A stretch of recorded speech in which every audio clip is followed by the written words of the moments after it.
Hi, it's me. Hi. So, thank you so much for coming. Ooh, let me get my tea. Oh my god, this shit is life affirming. So, thank you so much for listening, watching, however you're consuming this content. Thank you so much. I appreciate it.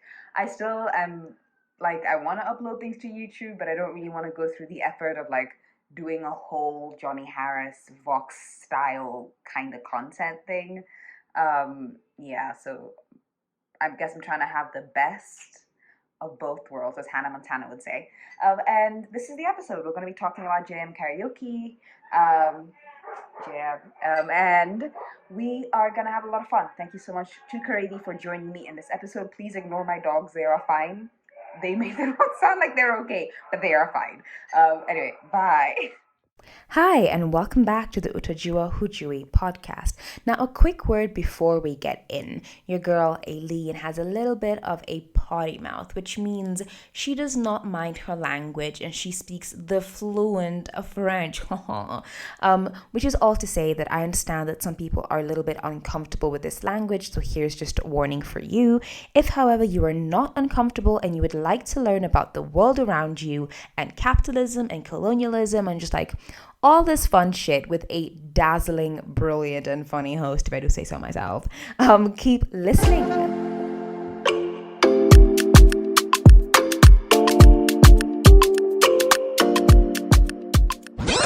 Hello. So in the spirit of transparency, I thought like I might explain before you actually hear it. I was trying something new with the audio. And I've tried my best to like level the noise and remove as much background noise as possible. But like I still haven't learned how to do the things that I'm supposed to do. So please bear with me. I'm very soft. And I guess we're gonna start the show. Hi, hello, and welcome back to the Utajua Hujui podcast. I am here with a somewhat special guest. No, you cannot. We have guest. You are fine, a frequent co-host. I want to be the Robin to your Batman. Wait, did you just call yourself the sidekick? Yeah, I'm a sidekick. Happily. Interesting. Yeah, I don't have to do nearly as much work, and I'm here really for comedic relief, and I'm happy with that. Okay, fine. I feel like you perfectly captured the essence of what being a sidekick is. How are you? I haven't seen you since Jan. I'm hustling, enjoying the hustle. Are you really enjoying the hustle? I'm actually not minding the hustle. I'm much healthier than I had been. Yeah. Much broker, but much healthier. So you take what you want. Do I want money or do I want health and well-being? Why can't it be both? Like, I don't understand why we need to live in this false binary where you have to choose between health and wealth. Why not both? It can never be both. Why not both? It can never be both. Okay, but I have a question for you. Yeah. I am a fan of TikTok. Okay. Very big fan of TikTok. Sure. I saw you joined the TikTok world. And you released a video, and I have just a question for you. Yeah. It's a video of you entering your closet. Yeah. So it's a two-parter question. Yeah. Number one, how the hell did you fit in that thing? Number two, now that this episode has the special guest, and the greatest guest you've ever had. Sure. I'm sorry to the other guest. Plural guest. Sorry to the other guest. Thank you. Put some respect on this.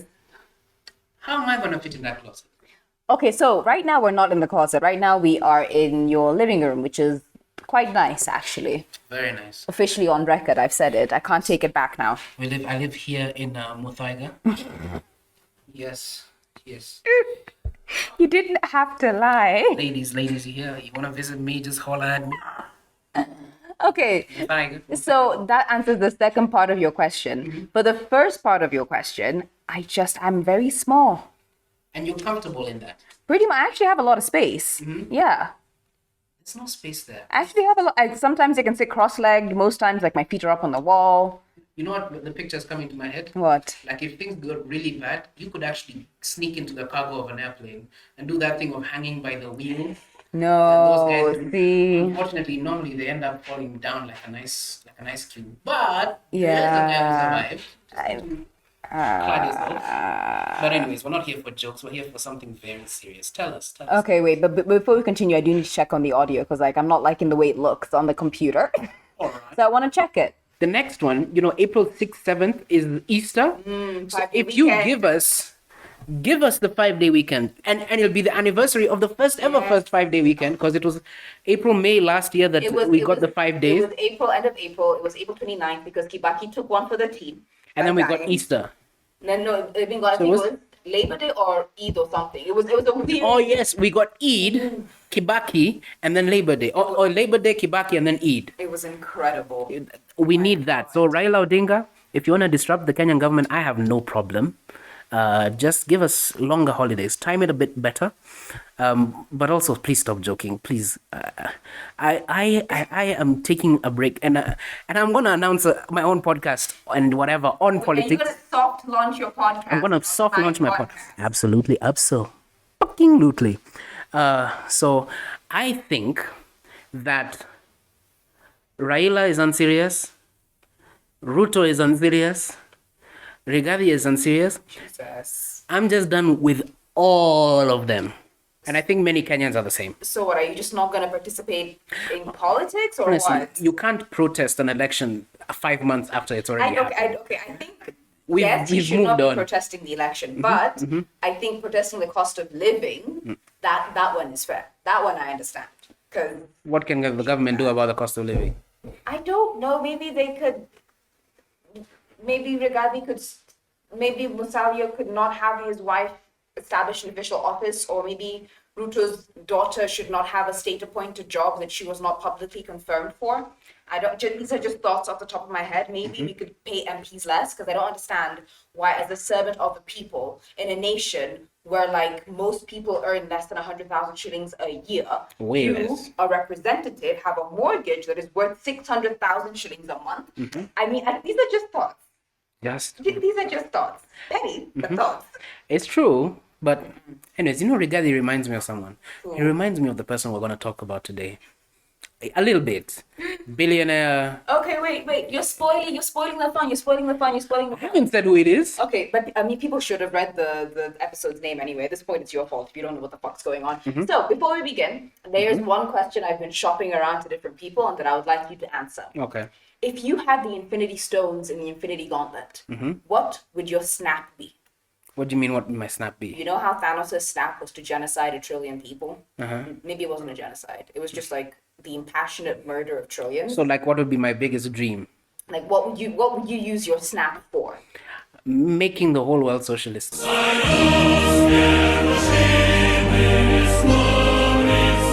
From you. I do not like working. I do not like it at all. Wait, so your reason for making everyone socialist is to realize the socialist utopia for entirely selfish reasons. Exactly. I wish the utopia that, who is it who used to talk about utopia a lot? What's the big thinker that did it? I think all of them did. Yes, but there was one who talked about realism, who talked a lot about utopianism. Anyways, could you imagine if that utopia worked? Because communism and socialism works incredibly in the mind. It just doesn't work in application. Yes. So if I snapped and then all of us earned low ballpark 100,000 shillings a month, and we could afford all our salaries, and we got healthcare, and life was good, then we can just party, man. Let's just party. Okay. I mean, I wasn't expecting that from you. I don't like work. The more I realize it, I just don't like work. And please, if my future employer is listening to this podcast, I do work. I just don't like it. Unless it's Kenyan history, which I love. That's why you got me here for today's podcast. Okay, so, but you know what kind of podcast this is? This is a drink-friendly podcast. So what am I drinking Please today? don't lie. Please don't lie. I'm not gonna lie. I never lie about what I'm drinking. She's not drinking alcohol. You see the script. It says today I am drinking some Kariithi Kariithi Gold green tea and mint. Why can't we make that our first advertisers? She drinks their tea like it's water. It is water. It's just flavored water. When we used to work together, she'd take like 5 cups of this tea every day. It's great tea. Kariithi Gold, please Yes. sponsor her so that she can be Great paying me tea. in more than chicken. Oh, Which Dip, she I forgot owes about me. that. Which she owes me. Are you really gonna ask a broke, unemployed person to like pay a debt right now? You owe in me this economy? three batches of In chicken. this economy. 3 batches of chicken. This economy. And I will let you. I will hold on to it, but I'm expecting to be paid a Okay. little bit. Okay, so today we are talking about the assassination of JM Kariuki and like what, if anything, we can learn about it. Josiah Wangi. Josiah Wangi Kariuki. So now, like, let me start with one of these lessons, and it's from Robert Greene's 48 Laws of Power. You know the beautiful. book. We love the book. Oh, we use that. We worship the book. I'm not gonna announce it, but my previous job, Robert Greene was like the holy grail. We'd take it to our boss and say, according to Robert Greene, he'd be yes. like, absolutely. Yes. Give me Robert Greene, give me Malcolm Gladwell. Or it was like two others. Yeah. Naomi Klein. And that guy with I was gonna say such a racist thing, but he has a name that's not Western. Yuri Nova? Like I wrote Homo. Narani, something. I don't know. The guy who wrote Sapiens, I think. Okay, so now the first law of these 48 laws of power is very simple. Never outshine the master. Right? So like the first time I read it, I was like, what the fuck? You mean to tell me I'm supposed to sublimate my innate awesomeness for some small dick energy person? Absolutely. Because they can't handle their insecurity. By the way, SDE is the most underrated power weapon you could ever use. Because it's so petty. No, BDE is good for getting women, but SDE is fantastic. But the thing is, like, I don't understand why I should have to cater to it, right? People's ego is the best thing to take advantage of. That's the point that Green is making. That like so long as your ability to rise is tied to other people having your back, make sure they don't see you as a threat. Because if they see you as a threat, then they have absolutely no reason to help you. And they'd want to destroy you. That's why we believe the Rigathi-Ruto relationship won't last very long. You can already see it starting to crumble. It's going delicious. to crumble. That's fantastic. Oh my God. I can't wait. That's why I'm trying to create the YouTube channel before that I can be like getting my 100,000 views. I told you. Did I tell you this? Because I told you. Anyway, so JM broke this rule. Right? He outshone his master, and for his brilliance, he was murdered on March 3rd, 1975. Now, as much as this is an episode about his death, it just seems a bit unfair to just jump straight into it. No, we need to go before. We need to talk about his life, Absolutely. what led him to becoming the person that, you know, was such a threat to the state that he would be murdered by state apparatus. Apparatuses? Something of the sort. Yeah, something like that, right? Now, Josiah Wangi, or JM Kariuki, was born on the 21st of March, 1929, in the Rift Valley to Kariuki Kigani and Mary Wanjiku, his mom and his dad. His ancestral home, however, was in Nyeri. It just so happened that, like, prior to his birth, literally a year before he was born, his mother and father were basically kicked off their land because the white people wanted it. Well, of course. And then they were forced to go to Rift Valley because the white people needed labor.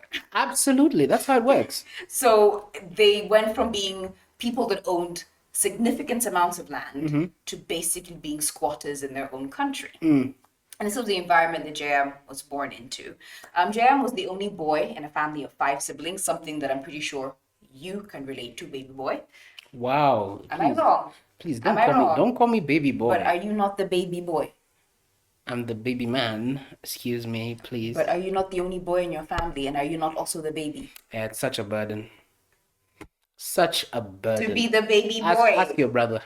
Oh my God, he gets away with so much crap. Sometimes. And you didn't get away with a lot of crap? Not really, because like when you speak to all the sisters across the world, we carry our families. Not the brother. The brother was always given like more responsibilities. Okay, well, this is not a discussion for this. But anyways, yes. Only boy in a family of 5. Yes. In his book, Mama Detainee, which you should read. He's written it. He wrote it in 1963. How do you not know this? He wrote it when he went to the UK to get his, I think, degree or his master's. And it told the story of what happened in the concentration camps, basically proving the British record wrong. And it caused such an uproar that people were like, well, maybe you shouldn't be the one to tell this particular story. It's called the Mau Detainee. Mau Detainee, 1963. You can get a free copy online, actually. Free? Oh, yeah, 1963. It's in the description. Just scroll down the links. So, we are returning to the book Mau Detainee, and in this book, he describes his early childhood as quite idyllic, and mainly untouched by colonialism in terms of like it being an explicit thing you're part of in your everyday life. He talks about how he herded goats, he tended to other livestock, he learned about Kikuyu culture from his grandparents, he spied on the dances of elders, and he just generally helped to take care of his family. In 1936, when he was 7, JM began working in the kitchen of a big house for 3 shillings a month. Big house. Like a big house. Like a Mzungu's house? Like, I think he doesn't get into who owned the house. It must be a Mzungu, isn't it? It could have also been a rich African. They were also chiefs, remember? Yeah, I suppose so. Yeah. So he was earning 3 shillings a month and food. And as a houseboy, he washed dishes and saucepans and took care of the cats and dogs and fed the ducks and chickens. 2 years later, he started school in 1938. Okay. And the school he joined was called Evanson's Day School. And soon he emerged as the best student in his class.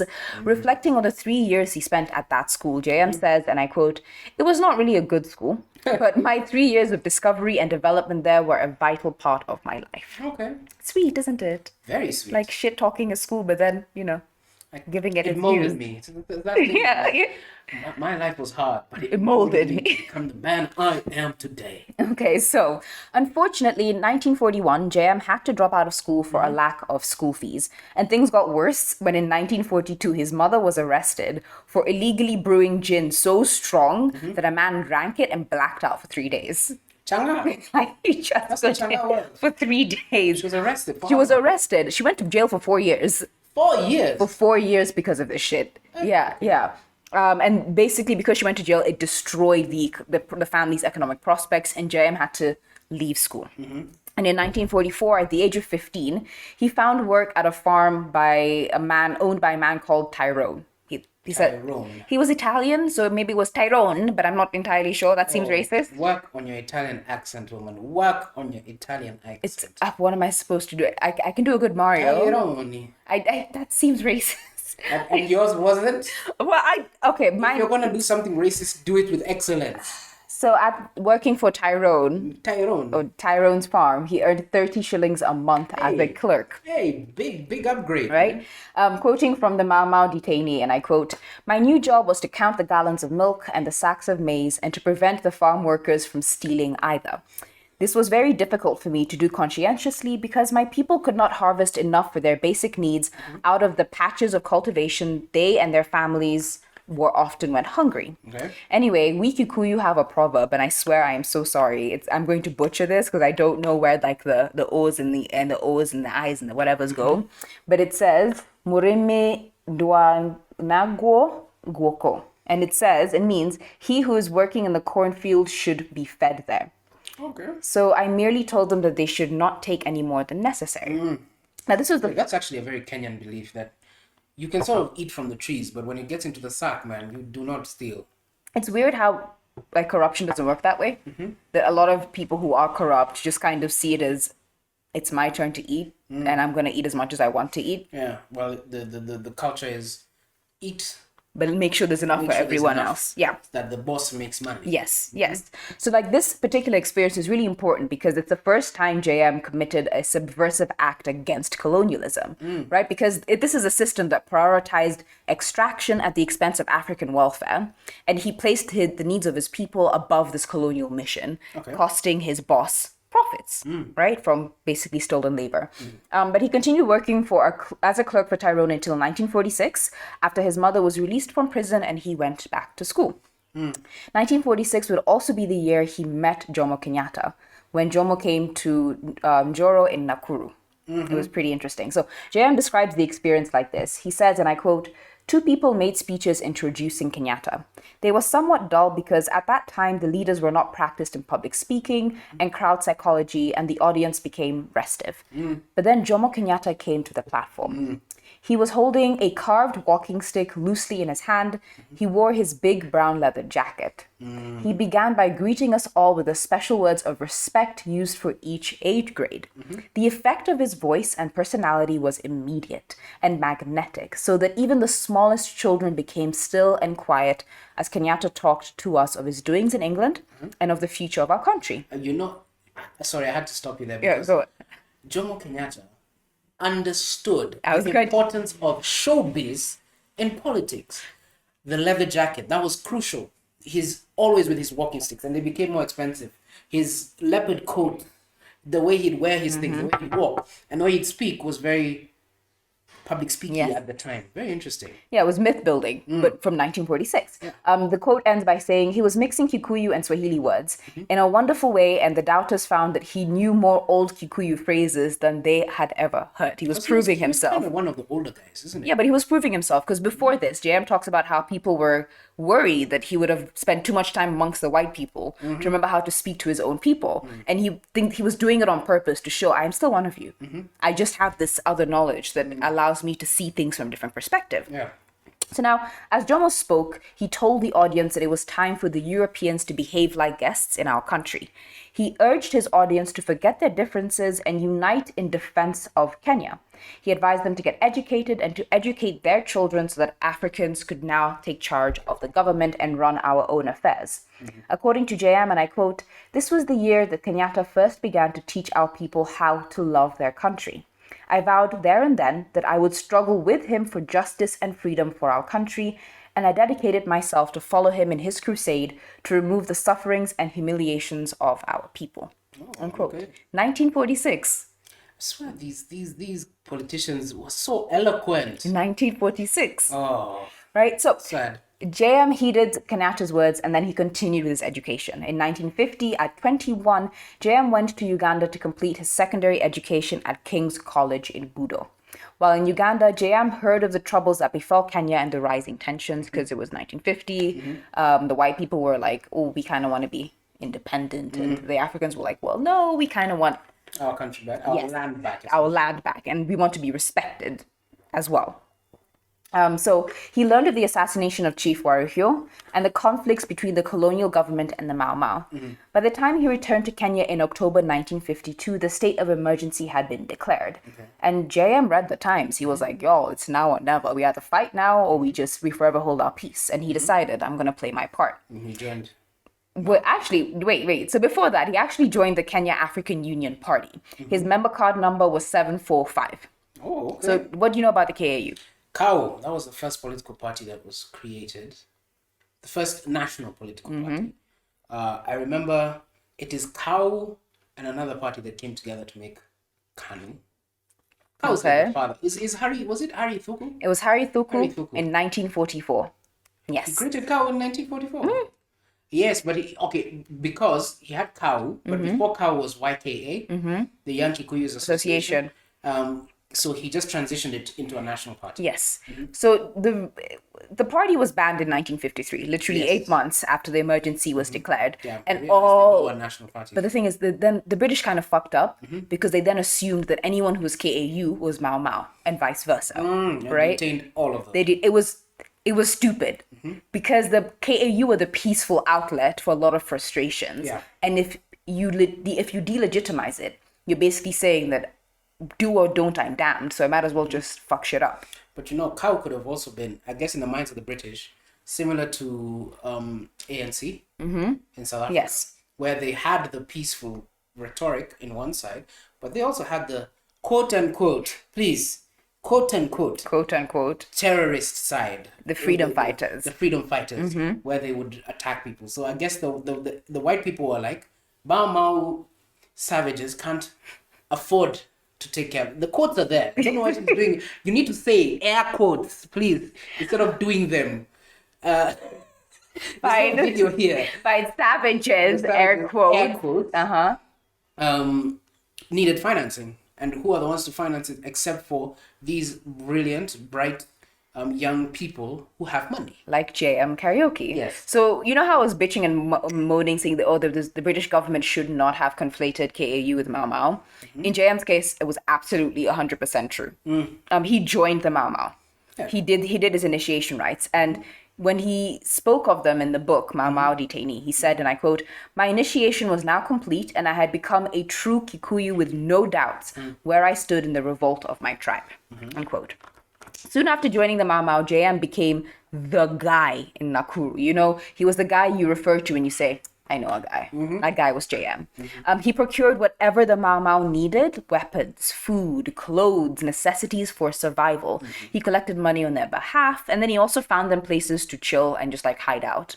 And the reason why he was able to do all of this under the eye of the colonial government was because he began running a hotel. So it wasn't as suspicious for him to be running around all times of the night, ordering a lot of supplies and getting a lot of shit.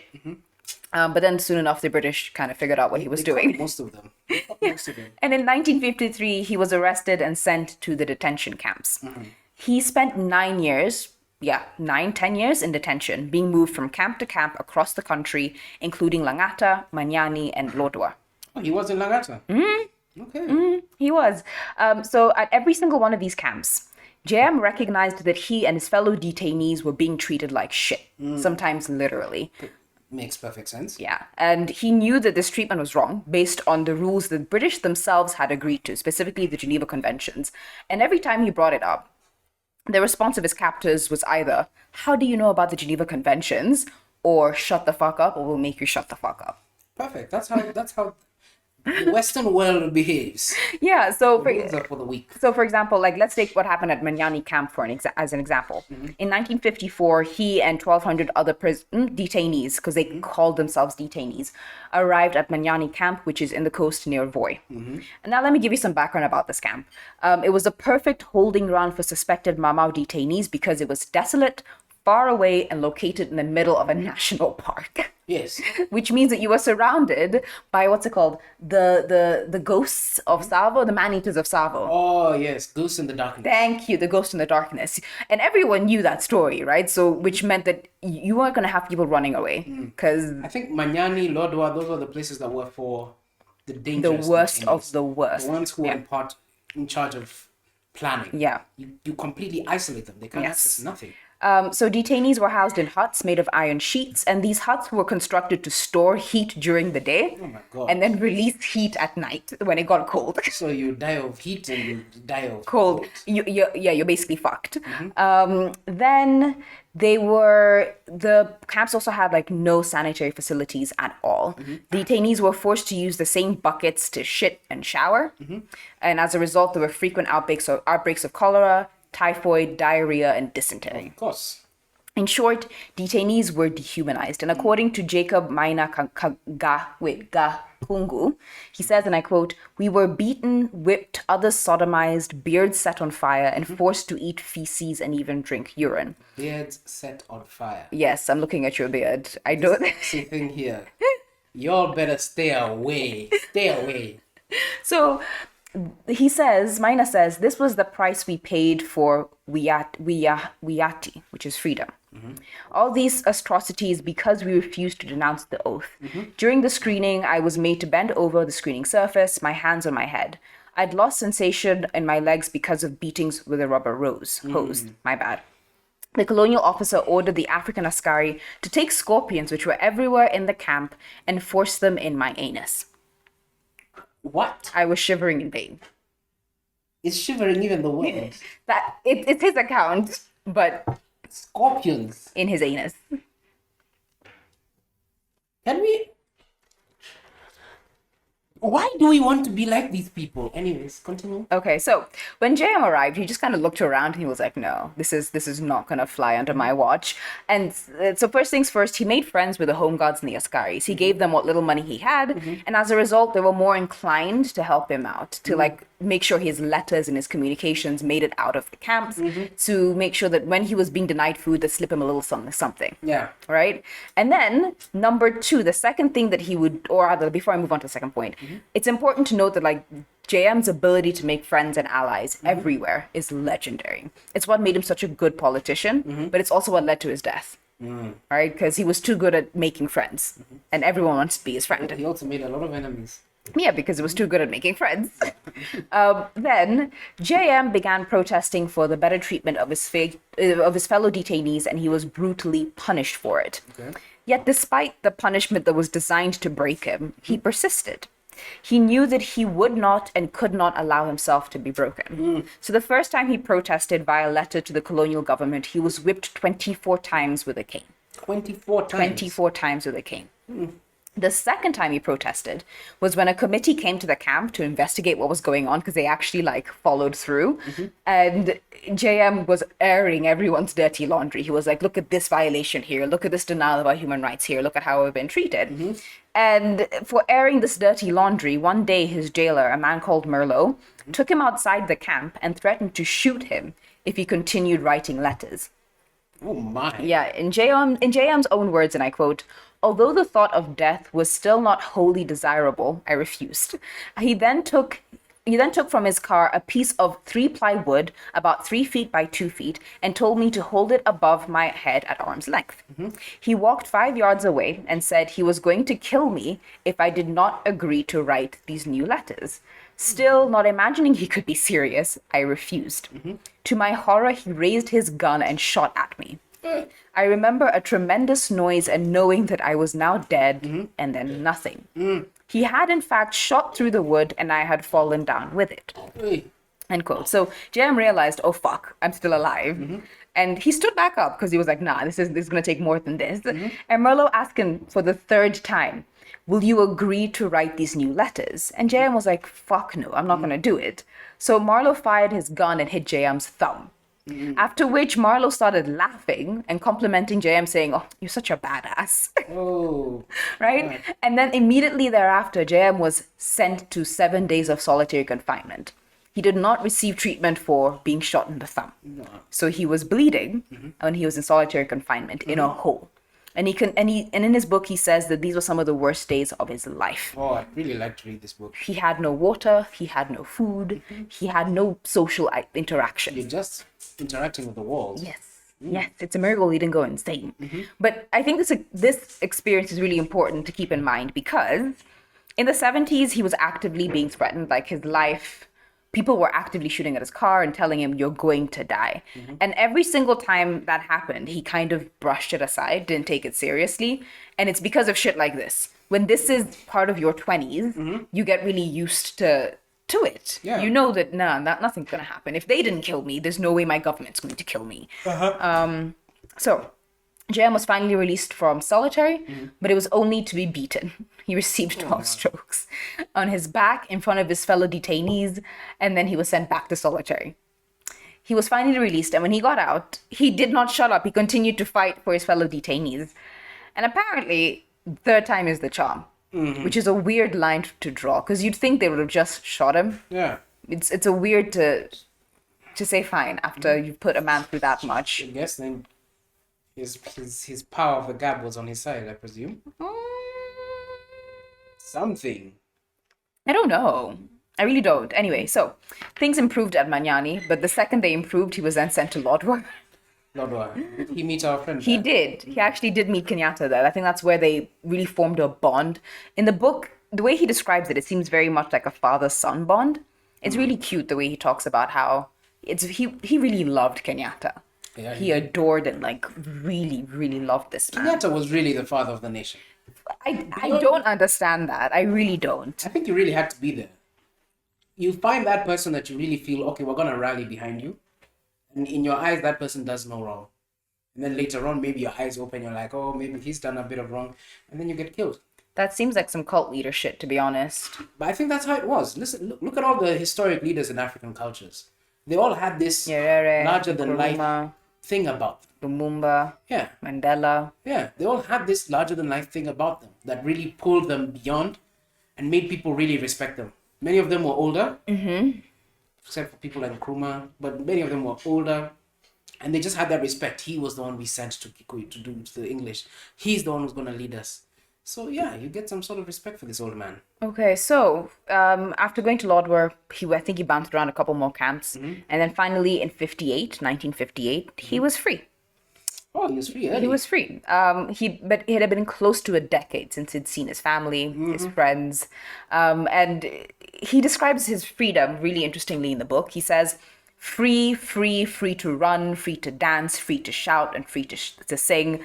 Odd that the air did not smell different, that the shape of the hills looked the same, and that the faces of the people had not changed.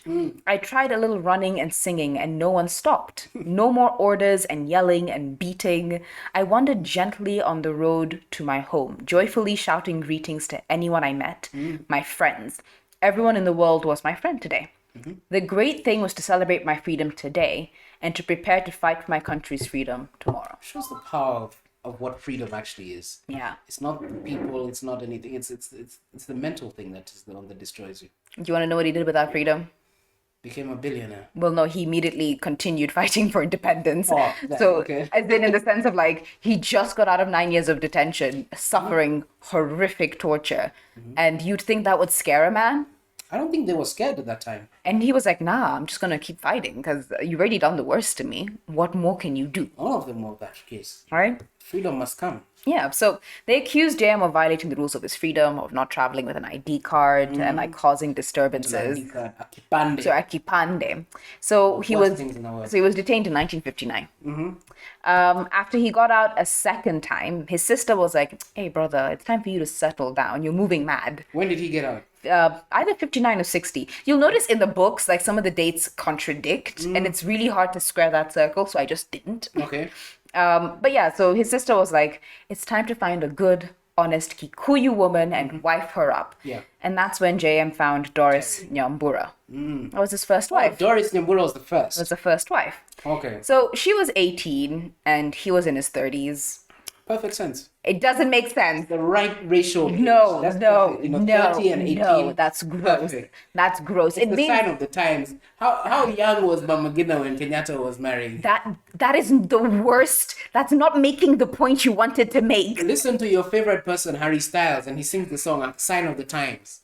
It's a sign of the times. It was weird. Kikuyu men did this. Look, personally, for me, I can't imagine at the age of like 18 being told to marry like a 60-year-old man. I just can't. Yeah. I can't imagine what sex would be like. Okay,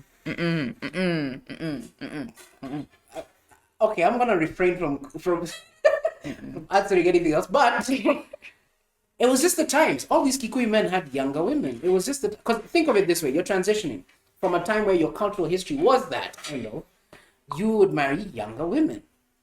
Then you're now transitioning to this world where you now have to date, go through the process, court, then marry her. Okay, so that's actually what happened between JM and Doris. Like, he was like, "Hey girl, how you doing?" And she was like, "I'm okay, thank you very much." Oh, 30-year-old will do that to you. Oh my god. And then he was like, "Hey, so you wanna get married?" And she was like, "Hang on." And then she asked everyone she knew, "What do you know about this man?" She basically did her own investigations and she kept him on the hook for 2 weeks. She didn't say yes, she didn't say no. And then finally she was like, "Yeah, I'll marry you." And so Go back to those times. no. And no. Fine, fair enough. No. And so on the 10th of September 1960, JM married Dorcas. Yay! Soon after they went to visit Kenyatta. And like I was saying, like in this section of the book, he really talks about what made Kenyatta so charismatic. He went to visit Kenyatta in when? In 60? In 60, yeah. With his But Kenyatta was in detention. He went to visit Kenyatta in detention. Okay, you go, bro. Yeah. I mean, why not, right? And it's very clear that the reason why Kenyatta was so beloved by everyone was that he made you feel like you were the only person in the room, the only person who mattered. Charisma. Yeah, he gave you that undivided attention that cult leaders and, I was going to say pastors, but that's not really a good comparison. Although... And also good leaders. And celebrities. And good leaders. And good leaders also go. need to be charismatic. Barack Obama was not elected for his... I'm not entirely sure if Barack was a good leader as much as he was. He was okay. He was not terrible. Yeah, he was, compared to Trump, it just feels like... He was vanilla. Yeah, he could have done more. Yes, but being the first black guy, I don't think he could have done more. I also do think that we let the fact that he was black and therefore culturally cool, let him get away with so much. But yeah, he had the charisma. So much. I'm just so saying, much. leadership requires charisma. Okay, fine. Fair point. Thank you for pushing back. Yeah, I it's not just suppose. evil people. You liberals. Those are the examples that came to mind. I'm Just sorry. saying, liberal just thinks of bad people. Yeah, well, duh. Good people exist in this world.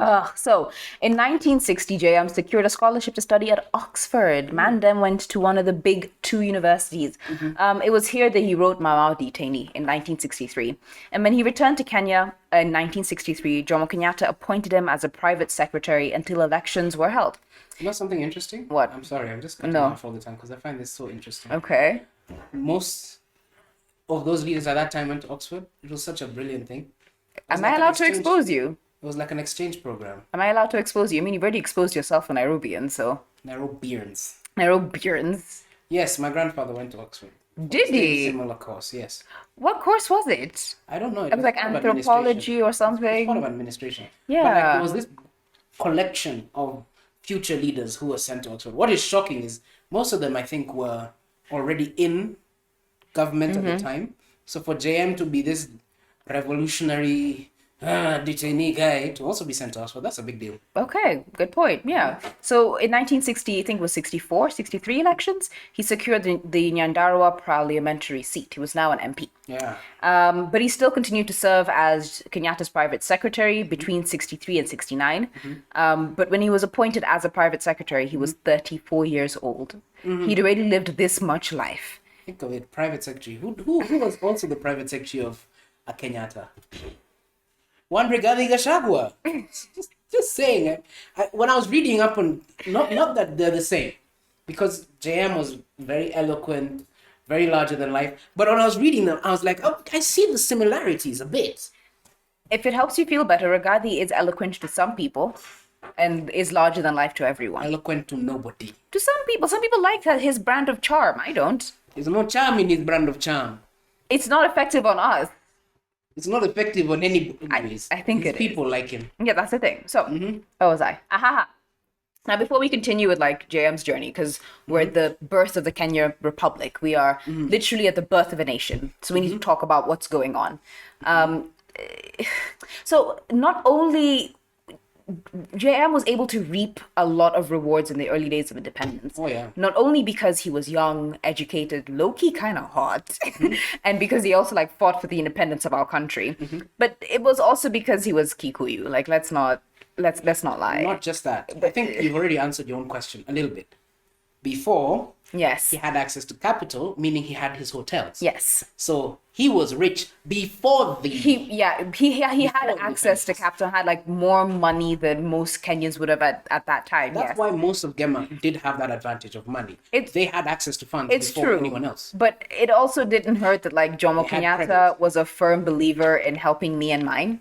Yes, he was. Yeah, like me and my community first, and then I'm gonna sort the rest of you guys out later. That actually, it helps with the lie, not the lie, but the fallacy that he didn't help the Mau, because the detainee, like, I know you're probably gonna go to this later, but let me spoil for you so that people actually know I know a few things. Chief Warohio Itote, not the one you talked about. The spy. The spy, General China, that's what his name. He was made a very close ally of Kenyatta. JM Kariuki, as the private secretary, then would later become leader of the NYS. Yes. And it became a big thing. So many of the Mau top leadership were actually rewarded in some extent. And okay, before you go on, did when you were reading on JM, did you read a little bit about his militarization Of the NYS? No, of him. No. So Kenyatta, this was actually something I found very interesting. Okay. Kenyatta would send Kikuyus to Israel to get some military training. And it would be disguised as agricultural meetings. He went to Mossad. This is according to Kenya History of Since Independence by Charles Holsby. And JM Kariuki was one of the first group of 11 who was sent to Tel Aviv to get that military training. So people think that JM Kariuki was he also had access to intelligence. And who was the one in charge of all of this? But General China or Warohio Itote. So there you go. Fact you didn't know. Fact I did not know. It does explain like why he was also picked to head up the NYS because like of the Yeah. military structure then and now of that particular Yeah, and it wasn't organization. unusual because even like it's known that Jaramogi would do the same thing. But You his send your was people abroad, so to, his like, was the Soviet Eastern Union, yeah. Eastern Europe. They do get their education, but they also get military training. So that in the event that you do have a power struggle, the people next to you are equipped enough to win. So you're laying down the foundations to fuck shit up. That's how independent countries go. You get independence, you have different pillars of power. How do you connect it all? You make sure you have people so that when you try and make your move, when Jaramogi was going to make his move did not work twice. Kenyatta, in response, was also getting intelligence from the British, but was also sending his people to get trained. So he had ex-Mau Mau people go to that place in Tel Aviv to get training. Interesting fact. You should read about it. Very interesting. Okay, I will. So, post-independence, Kenyatta was like a big believer in big man politics and organization by a tribe. He was deeply distrustful of party politics, despite assuming leadership over KANU, a political party, in 1961. Yes. According to Jake Harns, and I quote, Kenyatta's authority was built around collaboration with Kiambu big men from his home district, the so-called Kiambu Mafia, who were advantageously positioned to dominate Kenya's post-independence economy and political structures through their close integration into the colonial economy around Nairobi. And they have dominated Ever since. Is it 5 or 4 attorney generals in Kenya have come from Kiambu? 2 presidents. I don't know how many. It's incredible. It's incredible. So, like, Kenyatta's, as a result of this ethnicization, right? Because I think in that initial government, there was more than a third of his cabinet were Kikuyu. Yeah. In fact, to be specific, Murang'a, Nyeri, Embu, Meru, Machakos, and Kitui only had 1 cabinet minister each under Kenyatta. Meanwhile, Kiambu MPs occupied 6 key government ministries. Defense. Defense, health. Well, you can count agriculture, but that was because it was led by Mackenzie, and Mackenzie was... Oh, he was counted as a Kiambuyan. No, but like how close he was to Kenyatta, I think you might as well. Yeah, you had guys, his trusted allies, Biyo Koinange, James Gishuru, Joroge Mungai. We're gonna get into Biyo Koinange at some point in the story. Interesting. Yeah. So, his presidency laid the foundation for successive presidents to exercise their own preferential bias in favor of their tribe. As Wanjala Nasongo argues, Kikuyu control of the political system became so complete that cleavages in the system only occurred within the ethnic group. Now, what did this all mean for JM Kariuki? It meant he was able... Got an advantage, yeah, isn't it? Yeah, he was able to make money on top of money, on top of money, on top of money. He would have been a billionaire in this event. Yes. So after independence, JM was gifted 1,000 acres. He was just gifted for no other reason than just you're here. That's what makes me 1,000 acres. Because you have 2 types of people who are close to Kenyatta. I'm reading Lee Jiru's book, The President's Pressman, and you realize there were 2 types. There were the Kikuyus who, by association, either their families did a really big thing, or they were the one bright spark in their families, really got help by Kenyatta. Then you had the brilliant ones. So you had the ones who earned it, but you also had a group of them who were just gifted. Like Kibaki was one of Kibaki them. earned it. Mishuki earned it by doing the things he did. JM kind of... JM Kariuki, he earned it. Yeah. There were many who did, but there were also a bunch who they were just there. Like Lee Njiru is interesting because he was at the end of Kenyatta, beginning of Moi. So he disliked a number of these guys. So he'd talk of a number of people who were just there. They weren't efficient, but they'd get demotions to like... I think Uhuru does the same thing. Like you'd be demoted, but you're still getting the same kind of salary. Getting a good... so you're not efficient at your job, but you're always going to be fine. So you're basically put out of the way so somebody else can come in and fix what you fucked up. Absolutely, but you're still... taken care of. Yes. So he was also gifted a 200-acre estate called Kanyamwi. And in 1965, Kenyatta offered him a plot of land that is worth 69,000 pounds today, roughly 10 million shillings. Today? Worth 69,000 pounds today, in today's money. That's little. Yeah, it's not that much considering, but like this hasn't been adjusted for inflation. Okay. And it was probably prime land, so it could easily be 1 billion shillings right now. Easy. That's what I would have thought. Right? Yeah. But he was given this land as a reward for his efforts in the struggle for independence. And a lot of these gifts were just written off as bad debts on government records, which basically meant that JM was the beneficiary and recipient of public land that he, a private individual, did not pay for. Yeah. Actually, I think you've read some of those. The 2004 land report? Ooh. Yeah, the land reports that show how many of Kenyatta's people took advantage of that time. Yeah, it's a very interesting thing. So he, it was a private secretary. Yes, he had access to the best land in the country when it went on sale, and then he also had access to cheap credit to buy that land. Yeah, which meant that he basically was able to amass a fortune because it was just there. Like, why not? Why not make the most? Why not make the best of the situation? Yeah. He also invested in casinos, even as he served as the chairman of the Betting Control and Licensing Board around 1966. Okay. And he also invested in mining. From all these businesses, he used the profits to fund community projects that would basically launder his image and take him from being just this guy that appropriated a lot of public land to this guy who, yes, got this land, but then is using it to benefit his people. AKA, he is one of, you think of bottoms up. You think of Hustler Nation, and the people who represent the Hustler Nation being billionaires. Replace JM Kariuki with that. Yes. He was a populist. Yes. He changed his image to be a hero. Yes. But it was for, it's sad to say, but it was for political reasons, wasn't it? Yes. He even generously donated to a lot of community projects, and then, as reported by the British High Commission at the time, he would create these companies that would funnel foreign aid directly into his communities. Yeah. Whereas a lot of the time, it just would not get there. And at some point, JM amassed so much wealth that he was the only Kenyan to own a private jet. There you go. He was the only Kenyan.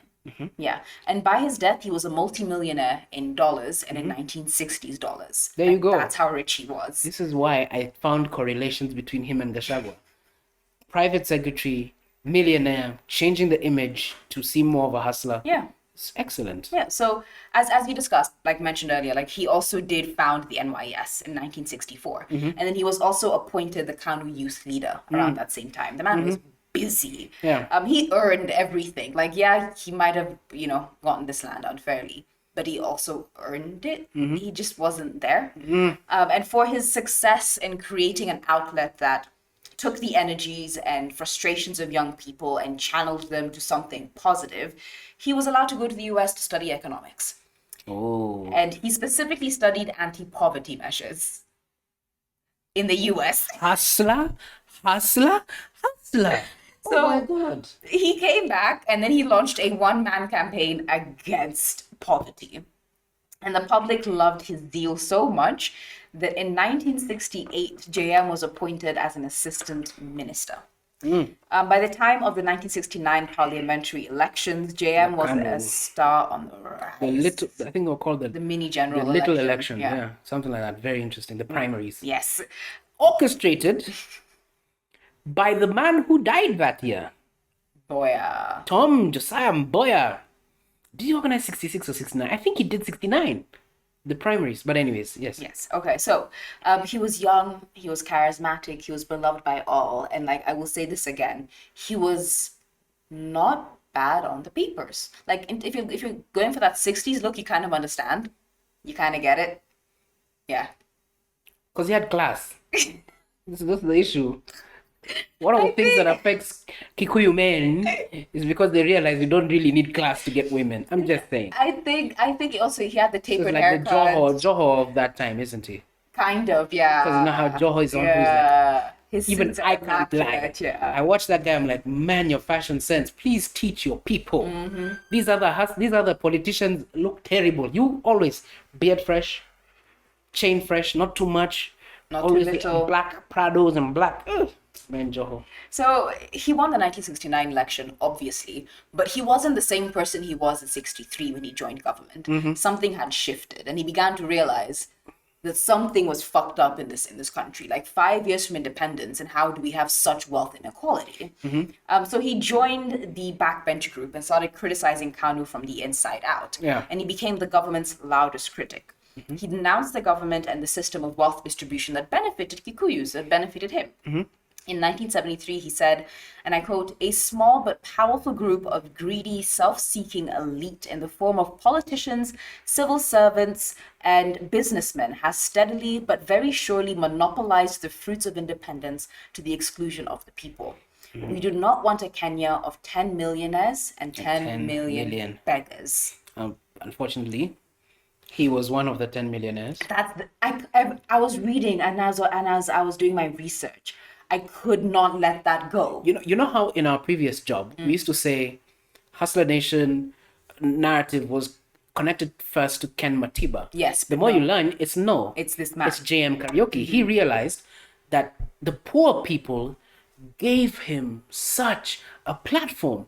Like, you can actually care about poverty. Like Ruto cares about poverty, but to use it as a political tool, because you realize the millionaires, yeah, they're just a few. If you can get the hearts of the many, and they all care about poverty, Yes. it's brilliant. So Yes. yeah, he was one of the million. He was probably the, apart from Jomo, I think it was him. Maybe Njonjo? Oh yeah, Maybe Njonjo? No, yeah, but those ones got money different ways. But he was up there. Him, Jomo, Bio, as in he was getting money, and he was probably getting money faster than these guys. Yeah. So he also decried the ethnicization of Kenyan politics, arguing that its continuation was a legitimization of colonial rule. He said, and I quote, "Kamau was substituted for Smith, Odongo for Jones, and Kiplagat for Keith." Would you say that's true here? In terms of like who's getting preferential treatment, instead of you having to be a Smith, you now have to be a Kamau. Instead of you having to be Jones, which is a stereotypical white name, it's now Odongo, a Luo name. Instead of it being Keith, you now Kiplagat. True, but that's always going to happen. It didn't have to. It's always It going did not have to. We'll always find something to divide ourselves amongst. And that the tribal thing, although it was serious, I don't know if you, I remember I shared with you this illustration maybe like 8 months ago of the composition of parastatals and government senior positions over the presidential decades. And man, we Kikuyus, we Kalenjins, bro. It's libido dominandi, as our former employer would favorite say. boss. So what's interesting, right, is that JM just wasn't talking shit. He actually walked the walk. Maybe it was to assuage his own guilt because he knew that what he was saying was hypocritical. Or perhaps he just kind of understood that this is the game and it has to add up. I can't just be talking this shit saying that this system of wealth distribution is unequal, but me, I'm not really doing anything to fix it. Yeah.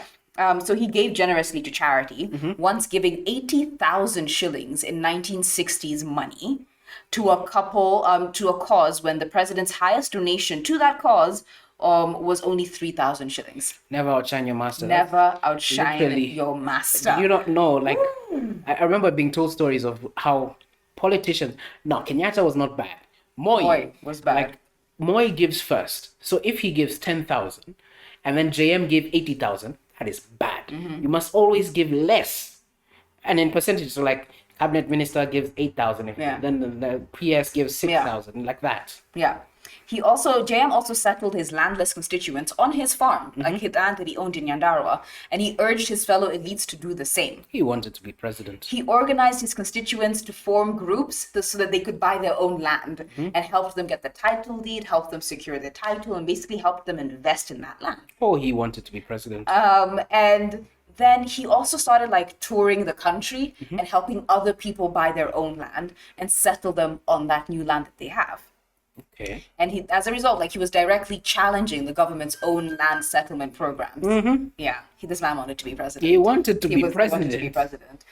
This pissed. I don't understand. Siri's trying to join the podcast. I'm sorry, Siri. This is a bit too African for you. Oh, I'm sorry, hon. So now, Sorry. everything that he was doing, as you can imagine, was pissing off the Kikuyu elites, especially those close to Kenyatta. Many of them were like, excuse the fuck out of me? Like, look at the pot calling the kettle black. Only after you have eaten do you now come to say that nobody else can eat, that eating is bad. In fact, the middle class in particular began accusing JM of wanting to keep the riches to himself. To stop others from acquiring as much wealth as him. Was he still, at this point, was he still the MP from Nyandarua? Throughout. So even in 69, he won. Because I actually read in 69 he had something called they created something called the All Kalau Declaration.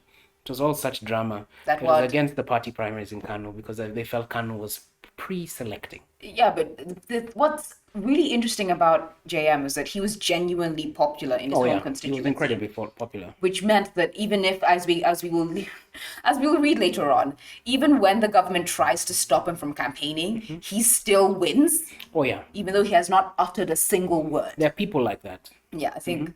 Is there anyone like that right now? Ruto would win. Raila? His constituency. Raila could say one sentence, and he would win. Although now he's experiencing his first serious coup in like 20 years, so that'd be interesting. But yeah, those are the people with the wooing. Kibaki never lost an election.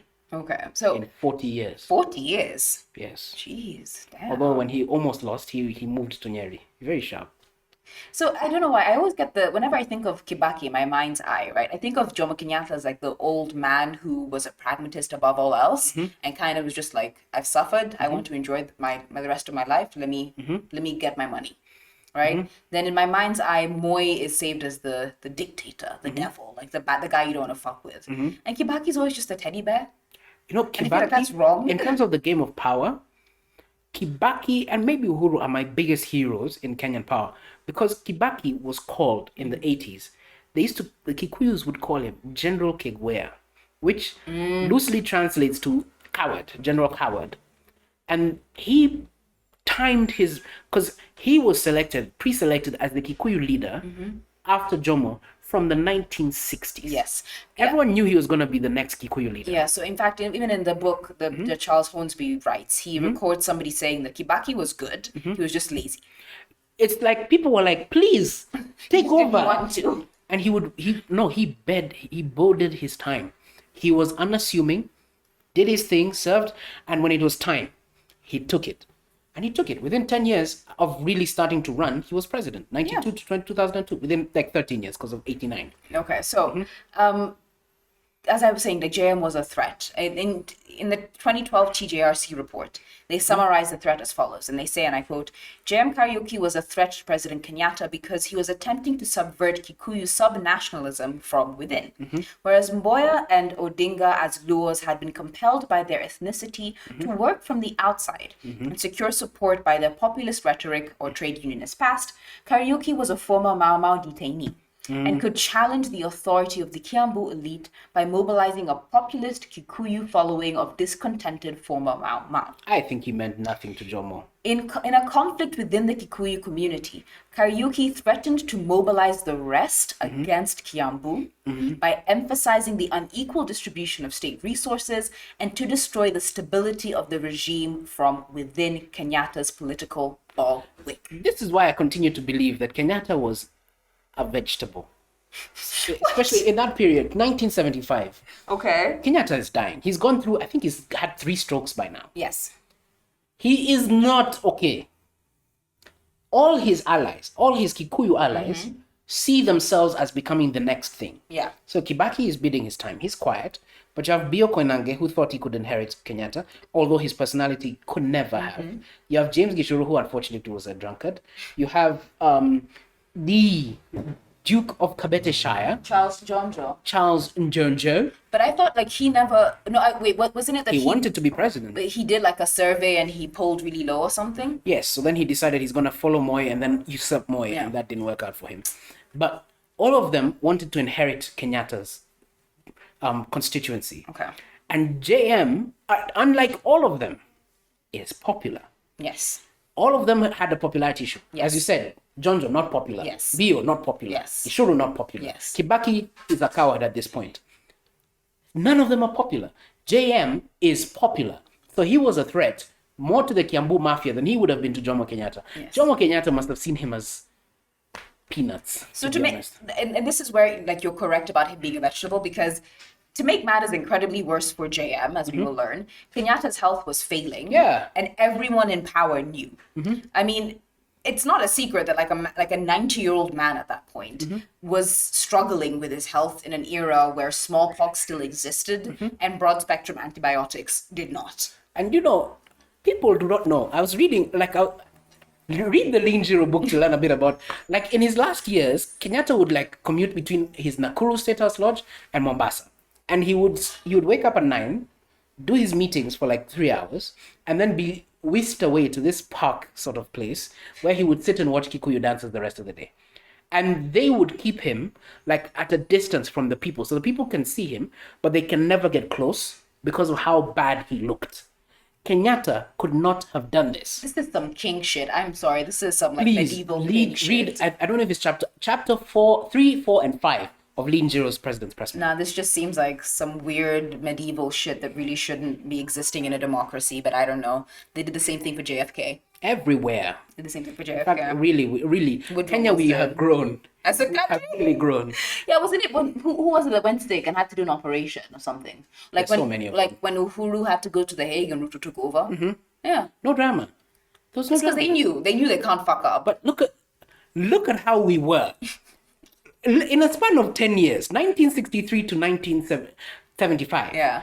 You have, as you said, you have Tom Mboya, Pio Gama Pinto, Yes. JM Kariuki. Later you have Robert Owuko. You forgot You have our Arwin Kodek.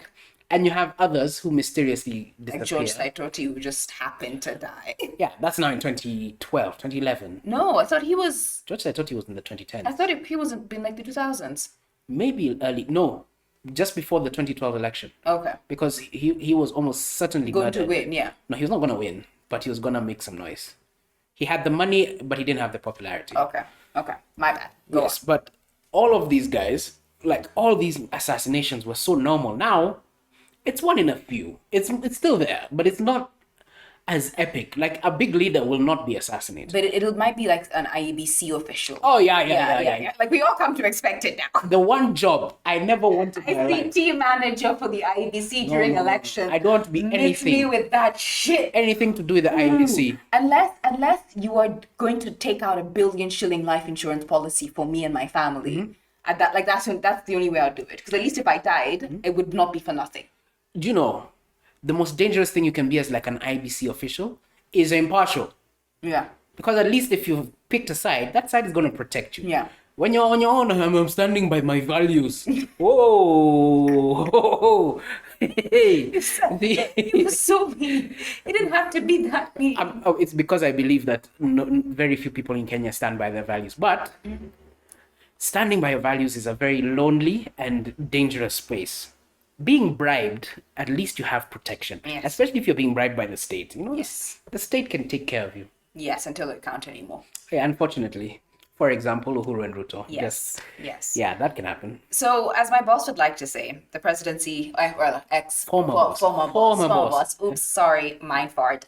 As my former boss would like to say, the presidency is a jealous institution. Oh, yes. Right, in the 70s, you kind of saw how nasty that jealousy became. Because as you were saying, everyone that benefited from Kenyatta being in power had a vested interest in making sure that a successor could not and did not emerge. Because the second a viable option did, then Kenyatta lost some of his power. Because a lot of what made him powerful was not just that he had political power or economic power, that he was popular.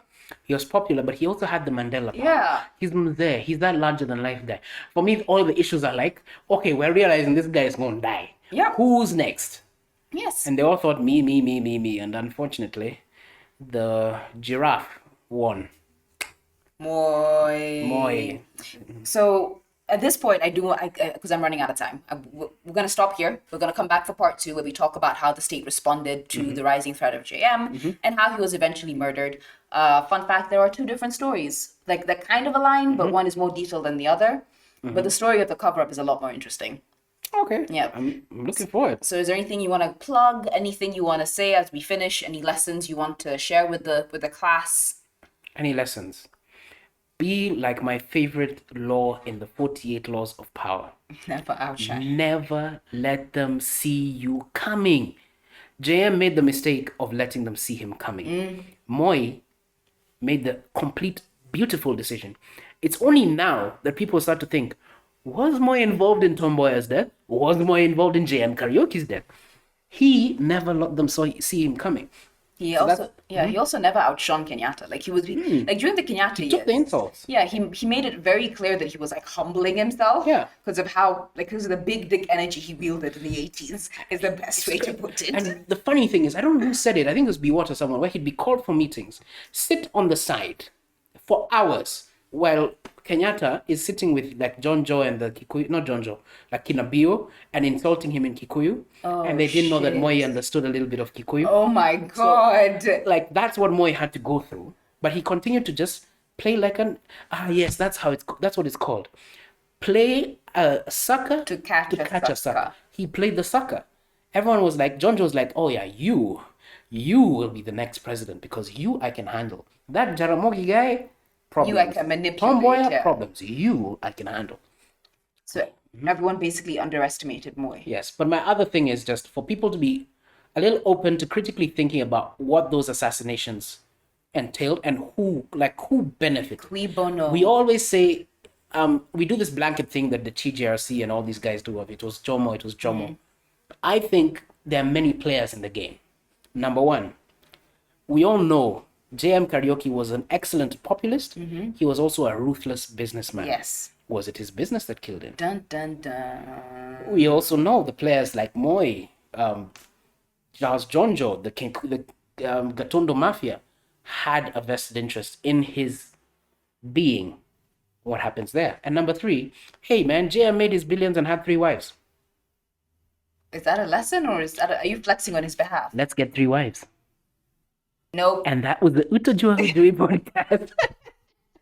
On that note, if you are willing to marry Kariithi, please hit me up on my DMs. He's looking for a good, faithful Kikuyu? I'm fine. A good, faithful woman. Who's interesting. Who's interesting. And likes talking about Kenyan history. Yes. Yes. Please reach out to me so we can set something up. This could be a meet cute, you know? Maybe one of your episodes should be that. Just set yourself up somewhere and we just see who comes. Like, hi, are you interested in, like, have you met Kariithi? Yeah. No, you don't say Kariithi. Have you met Greatness? Oh my God. Even Barney didn't go that far. Have you met GK? I think GK. Have you met Ted? Such a good show. Anyway, thank you so much for listening. Thank you so much for the mics. We will try, at least I will try to get part 2 out as soon as possible. But yeah, thank you for having me. Or having... You're welcome. Siri. Anyway, bye.